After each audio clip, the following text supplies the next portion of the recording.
You think it's a game? 660 with HipHopGamer. Yo,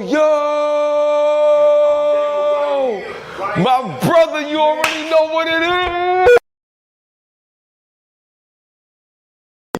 Right here, all day. Gamer. You already know what it is, baby. It's going down. Let's get it. Yo, what's up? What's up? You rocking with the GOAT of the game. HipHopGamer Hot 97 is going down right now. Now look, it's not every day you get a chance to plant your flag, you know what I'm saying, right here in New York City, you know what I'm saying? So on one side, I got my big man Mac over here, you know what I'm saying, representing. And then on another side, I got my brother, my dude, the one and only. I know this man for years now, giving up for the voice of gaming. You know what I'm saying? Giving up for the voice that brings that impact whenever you play these real type of games, whenever you watch those real type of fights. Because we're going to have a fight later on today with Undisputed, but we're going to talk about that later. But put your hands together and show your love for the one and only Eli Harris. My brother. Yo, bro, first of all, y'all flew in, like, to come see me, man, to come through here. That means a lot. Like, what does this all mean to you? Before we even get to the game and stuff like that, what does this all mean to you, just living out your passion? Because not everybody gets a chance to live out their dreams, bro. Talk to me, son. What's popping? First of all, man, I got to give you a big shout out, man. HipHopGamer and I've been talking for years, and we've been trying to find a way to get me in the studio. So what better way to do it than with my man Mac Reynolds, co-founder of Night Street Games, Imagine Dragons. I brought the idea to him. He's like, yo, let's go ahead and do it. Hot 97, the hottest station in New York. You know what I mean? You know what it is, dude. HipHopGamer's been in the industry for years talking games. So it means a whole lot to me, first of all, because I grew up a gamer. Wow. I grew up playing that Tandy Color Computer 3, TRS-80. So, you know what I mean? People that know about not a lot of people know about that, son. Yeah, that's DOS, typing in your commands. Yeah. Got the Atari 2600, the Nintendo system. After that, it was a wrap for me. Wow. So I can remember my parents telling me that I was wasting my time with my video games. I'm sure all of us was probably told that at some point. I wasn't. That's my grandmother right here. She's the one who taught me. Yeah, she's the one who taught me. You know what I'm saying? So, I got my parents were a little bit different. You know? They came from a different era, so it was like, you know, you're wasting a lot of time. So now to see, you know, God rest them in heaven. But now to see that I'm making a living doing this, it means a whole lot. Plus, it's legacy building because my kids also do voiceover as well. Wow. Yeah, so both of my sons, my 12-year-old, he's been in some games and in animation. And then my 14-year-old, he does commercials and stuff. But, you know, it's not just so much as for me, but it's a legacy that I'm passing down to my family. Wow. They're able to take on that flag. I See what I did? I like that. I like that. I like that. So then, you know, just to talk about Last Flag real quick too, to be brought onto this project, Gerald Valora, somebody I connected with a few years ago through Frost Giant on a different project, and he came to me and said, "Yo, I got a new project coming up that I think you'd be great for." And he didn't give me too much detail because I think at that time he couldn't really give me a whole lot about it. So I'm like, all right. He connected me with Mac. I didn't know who Mac was at the time. You know, but I just knew when we got on the phone, we clicked like that, like instant. Wow. You know, and then I kind of found out it's a capture the flag game, which was near and dear to me because we used to play a game called Ninja Wars when I was coming up. So we would set up. Honestly, you my age, man. Oh yeah. Back in the day, they used to have Kung Fu June. Wow. USA, yeah. And then they used to have Kung Fu Theater every Sunday, so we would see it after church. So we would go out in the woods and we would have Ninja Wars. Kind of emulating that stuff. It's the same thing as Capture the Flag, but it was the Ninja Fortress. Wow. So when I heard it was that type of game, I'm like, yo, that's kind of dope. Then kind of found out this man, co-founder, Imagine Dragons too, with his brother Dan. I'm like, that's like a dream come true because I'm a huge fan of that group of Imagine Dragons. My kids freaking love the Imagine Dragons. Wow. So to sit here and say that I'm associated with, to me, a legend. Like you, your brother, y'all are legends, man, to us. It means a whole lot. And then to be here at Hot 97, Jesus, man. Growing up on hip-hop back in the day, listening to Bad Boy, and like Hot 97 was the freaking station. It still is to be a part of. Like if you're associated with Hot 97, you're the stuff. So just all of that for me, coming from Hot 97, Imagine Dragons, gaming, Capture the Flag, It's all still surreal to me. It's a lot for me to process. Wow, bro, that's heavy right there, son. Now let me just tell y'all something.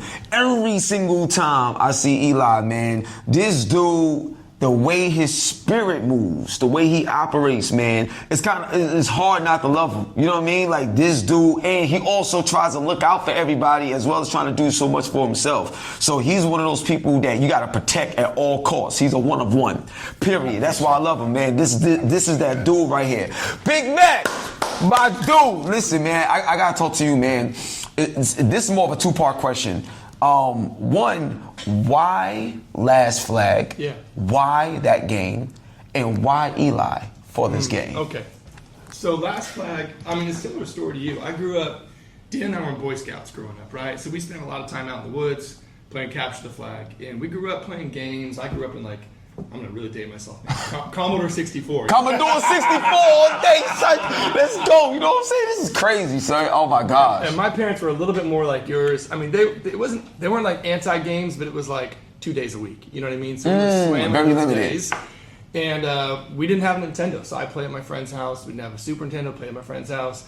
Then we got Nintendo 64, GoldenEye, and then it was Game Boy. Oh, man. Come on. He said I was GoldenEye? in the military when GoldenEye came out. We would play that on night duty. Wow. What? Yes.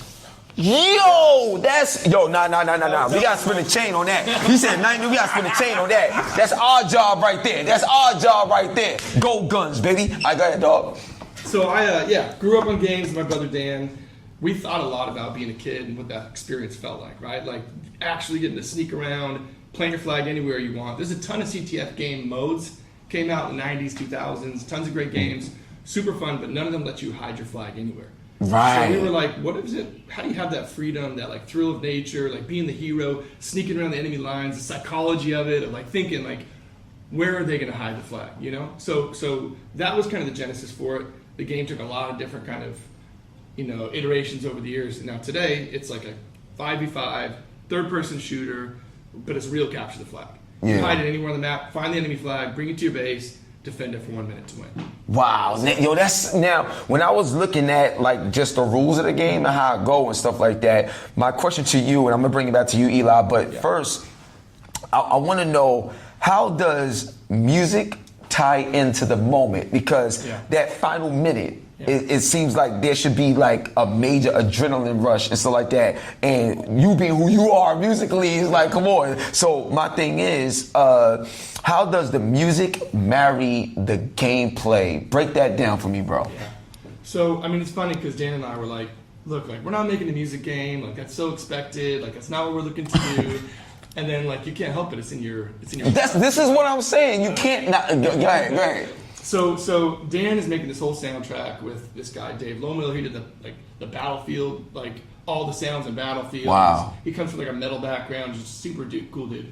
And then this like really great Grammy nominated producer JT Daly. He just did a Big X song that just came out last week actually. I'm pretty stoked. And the three of them together just kind of got in the studio, started working on things together, and this whole kind of 70s soundscape took shape. Because it all took place in the 70s, right? Yeah. And it's like we started with this theme song and then just kept moving and moving and moving and moving. And now, so like you said, there's these beats, right? So when you get to that last 60 seconds, it just punches your face. And it's all real instruments. It's like, stand-up bass and like horns and like, it's like something a little different for a shooter. Yeah. Where you like feel a little bit different way. Like you hide the flag at the beginning. And there's like a flag hiding song, you know what I mean? Yeah, this is what I'm saying. Yo, bro, I'm going crazy because in my mind I'm like, there's moment to moment action is like a roller coaster ride musically. And I think that right there is the genius that locks you in. So like, E, let me ask you a question.